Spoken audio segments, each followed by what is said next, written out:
13ই মার্চের পর লোকসভা নির্বাচনের দিন ঘোষণা করতে পারে নির্বাচন কমিশন।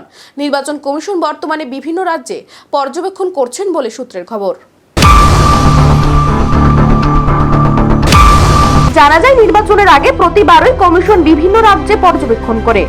এই কাজ শেষ হলেই লোকসভা নির্বাচনের দিন ঘোষণা হতে পারে বলে সূত্রের খবর। কমিশনের দল এখন তামিলনাড়ুতে রয়েছে, এরপর তারা উত্তরপ্রদেশ এবং জম্মু কাশ্মীরে যাবেন। 13ই মার্চের আগে সমস্ত রাজ্যে ভ্রমণ শেষ হবে কমিশনের।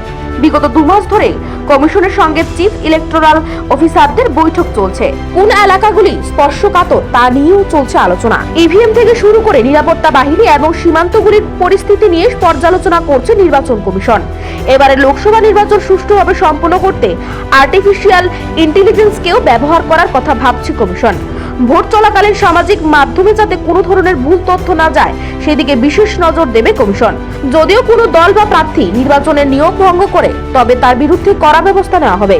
এমনকি সামাজিক মাধ্যমগুলিকেও ব্লক করার চিন্তা ভাবনা করা হয়েছে। বিশ্বের বৃহত্তর গণতন্ত্রে যাতে ভোট গ্রহণ নির্বিঘ্নে হতে পারে সেদিকে সমস্ত ব্যবস্থাই করবে নির্বাচন কমিশন।